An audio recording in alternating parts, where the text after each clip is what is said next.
आणि घेण्याचा जो प्रकार झालेला आहे, आमदार साहेबांचे जे साहेब नितीन सरडे यांनी सांगितले की हा आमचाच कार्यकर्ता आहे, अशी ते किरण गोडके यांच्याबद्दल जो काय व्यवहार झालेला आहे तो त्यात त्यांनी सांगितले की हा किरण गोडके कामगारांचा नेता आहे, ते कामगारांचे नेते नाहीत व नव्हते हे सांगायसाठी आम्ही आज पत्रकार परिषद घेतली होती. कामगार नाही, काम म्हणजे ते स्वतः कामगार नाही किंवा व्यापारी ठेकेदारी नाही, त्यामुळे त्यांना पैसे घ्यायचा आणि द्यायचा किंवा कामगार नेता संबोधन जायचं तर आम्ही किंवा दुसरं कुणी त्यांना संबोधायचा काही विषय येत नाही. याच्यामध्ये नितीन सरडे यांचा काय विषय नाही. नितीन सरडे यांनी सांगितलं की हा आमचा कार्यकर्ता आहे.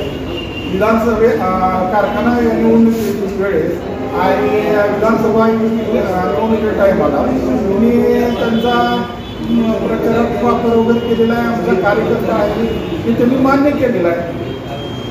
मग तुमच्याबरोबर आंदोलनाला त्यांनी सहभागी झाले होते तेव्हा तुम्हाला कळलं नाही का ही त्यांचे कार्यकर्ते? साहेब आम्हाला त्यांनी माझा वैयक्तिक पाठिंबा तुम्हाला आहे म्हणल्यानंतर मला सामाजिक कार्य करायची आवड आहे, मी तुमच्याबरोबर प्रश्नाला बसतो एवढं सांगितलं आणि आम्ही समजा परवानग्या घेतलेल्या आहेत SP साहेबांकडे किंवा कमिशनर साहेबांकडे, कलेक्टर साहेबांकडे. या पत्रामध्ये त्याचा कुठलाही उल्लेख नाही. काही दिवस तुमच्या बरोबर उपोषणाला बसल्यानंतर त्यांनी स्वतःच उपोषण सोडलं होतं, त्यावेळेस तुमच्यातल्याही काही जणांनी त्याला सहमती दर्शवली नाही. एक कामगार नाही त्यांच्याबरोबर, पण तुमच्या सोबतचेच काय कामगार तिथून उठून परत नंतर त्यांच्या हातामध्ये काय पैसे दिसले, आम्हाला पैसे मिळाले कारखान्याच्या समोर त्यांनी बाईट घेऊन दिले होते. तुम्ही त्याची काय परत नंतर दखल वगैरे घेतली नाही? हो सांगतो. ज्या वेळेला ह्या किरण गोडकेने समजा दिले बाईट दिली, कोण मीडियामध्ये आलेली कुणी आलेली आम्हाला माहीत नाही, परंतु त्यांनी बाबा उपोषण संपले. आमचं उपोषण संपलेलं नव्हतं, आमचं उपोषण 15 दिवस ते 18 दिवसापर्यंत शेवटच्या चाललेलं आहे आणि आमच्यातून फूस लावून काय लबाड लांडगेने 6-7 लोक आणली होती, पैसे घेतले, पैसे घेऊन त्या 7 लोकांनी परत रिटर्न 21 लोक तिथं उपोषणास्थळी आलेले होते. आता तुमची मागणी काय आहे? आमची मागणी आहे, आमचं जी 12%चा फरक, 15%चा फरक, 31 महिन्याचा पगार, एक बोनस आणि रिटेन्शन अलाउन्स आणि हंगामी कर्मचाऱ्याचा हक्काचा पगार ही आमची मागणी ही आहे. राहिलेली ग्रॅज्युटी. आता असा एक प्रश्न उपस्थित केला जातोय, विठ्ठल साखर कारखान्याची निवडणूक झाल्यानंतर आता 3 वर्ष होत आले, आजपर्यंत जी कामगार आहेत तुम्ही रिटायर झालेले कामगार, त्यांनी त्यांच्या रकमेसाठी या रकमेसाठी आजपर्यंत कुठलंही आंदोलन केलं नव्हतं, परंतु आत्ताच हे आंदोलन का होत आहे? हा बोल. तुमच्या माहितीसाठी सांगतो, त्या चेअरमन साहेबांनी कारखाना निवडणुकीच्या प्रचार काळात सभासदांचे, कर्मचाऱ्याचे, ऊस वाहतूक ठेकेदाराचे पैसे दिल्याशिवाय मी मुळी टाकणार नाही, बरोबर आहे.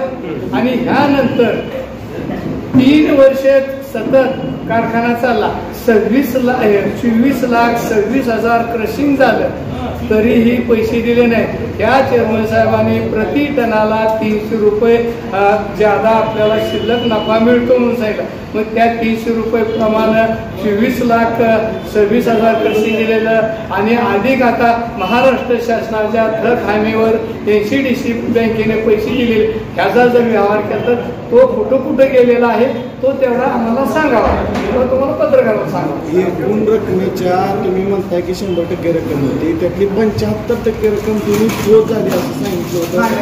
ग्रॅज्युटी असते त्याचे 75% मिळाले दिले, म्हणजे 25% नाही उरलेले सुद्धा नाही. आमच्या मागण्या ग्रॅज्युटी पूर्ण, 31 महिन्याचा पगार, 15% वेतनवाढ, 12% वेतनवाढ, हक्काच्या राहिलेला पगार, रिटेन्शन अलाउन्स आणि काही लोकांचा राहिलेला फंड, प्रॉव्हिडंट फंड, या सर्व रक्कम आम्हाला मिळेल अशी आमची मागणी आहे. ही केव्हापासून पैसे यांना आले पैसे 25 ऑगस्टला आले, 25 ऑगस्टला पैसे आले. 25 ऑगस्टला पैसे आल्यानंतर आम्ही 2, 3, 4 महिने वाट बघितली. चेअरमन साहेबांना म्हणलं, आम्ही विनंती केली, 1, 5, 5, 10 कर्मचारी जाऊन विनंती केली. त्यांनी कुठल्याही कर्मचाऱ्याला अजिबात पैसे देतो म्हणजे नाही, नुसतं होय होय होय या नावाखाली गेलं. आम्ही ज्या वेळेला बाबा हे उपोषणाचा पत्रकार परिषद त्यावेळेला त्यांना ती जागा आली. तुम्ही होते काय बोलले? साखर आयुक्त कार्यालयात मीटिंगला भेटले होते. मी ह्या कर्मचाऱ्याचं म्हणजे बऱ्यापैकी सहकार्य केलेलं आहे. त्यांचं बोलणं झालं तर साहेब म्हणलं, मी 1 मिनिट बोलू का? बोला म्हणले. आपण जर ह्या विठ्ठल कारखान्याच्या रिटायर कर्मचाऱ्याला एकाला सहकार्य केले म्हणून सांगा, तर आम्हाला एकाला सहकार्य केलं असलं तर आम्हाला 1 रुपया बी देऊ नका. त्यांनी त्याच्यावर प्रतिउत्तर काही सुद्धा दिलेलं नाही. आणि उपोषण सगळी भेटच दिली अजितदादांनी भेट दिली. हे आयोजन 2दा येऊन गेले, एकदा सुद्धा. आता पुढची दिशा काय असणार तुमच्या आंदोलनाची? का थांबलंय आंदोलन? पैसे जर नाही दिले आम्हाला, आम्ही वाट बघणार. नाहीतर आम्ही साखर आयुक्तालयासमोर पत्र देऊन आम्ही अजूनही सुद्धा उपोषण तिथं करणार.